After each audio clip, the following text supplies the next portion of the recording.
Yo, what up? Is your boy Red, and I'm gonna review Kiki's Delivery Service. The film released in 1989 is considered Studio Ghibli's first financial successful film, though I consider it probably successful in both financial wise and viewing wise. It's actually a great fucking film about an adolescent teenage girl. She's a witch, decides to leave home. It's a tradition, I guess, that when you turn 13 to take a year to hone your witching skills and then come back home after a year. So that's what our main character Kiki does, along with her cat Jiji.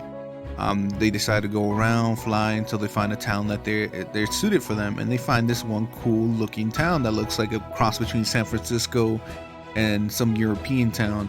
Timeline wise, I mean, even Hayao Miyazaki, who directed and wrote this, said that he was trying to make it vague, and it really is vague.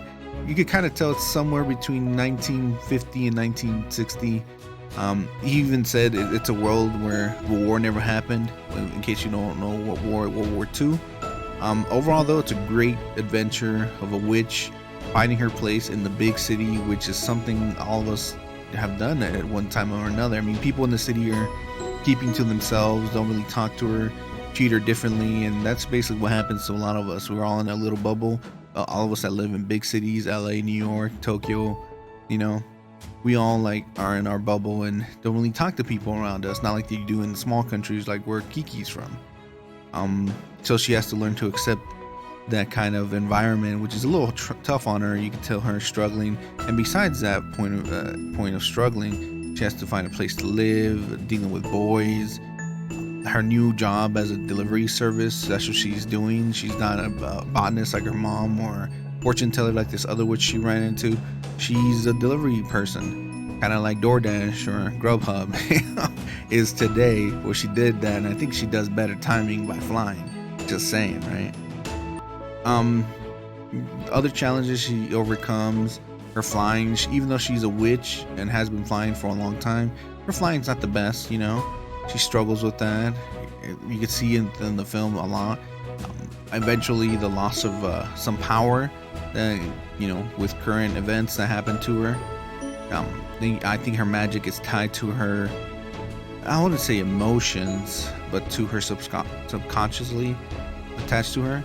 And she's feeling down. She's probably weak. If she's really happy, she's really powerful. That kind of scenario happens a lot in this kind of film, especially with the people she meets and her interaction with them, which you could kind of say she's an introvert, but not really. She's actually just old school. Actually, someone even says that in the film. Hey man, you're really old school. You act like my grandma. It's fucking just makes you laugh, right? The whole time around. This film is great for adults and children. It's entertaining for kids, yet it has a strong message for adults, especially later on during the whole, I want to call it a block that Kiki has. It kind of reminds you of writer's block, any kind of block you have, artistic wise or in real life, stuff like working on your car, you have a block, you don't know what to do, drawing, writing, acting, you go through these moments where you got to realize something that drives you to do what you do. And Kiki, it's kind of showing us that. So it's kind of entertaining for adults in that way too. Just like Totoro, it's entertaining for kids, but this time around it's entertaining for adults as well. A lot more, with the underlying message here and there. I'm gonna give this one a 9 out of 10. I gave it the same score I did when I first reviewed it, and it's the same thing here. It's just a great movie, and I can see why a lot of people liked it internationally and in Japan. Thanks for watching. Hit that like, hit that sub, and catch you guys next time. Peace.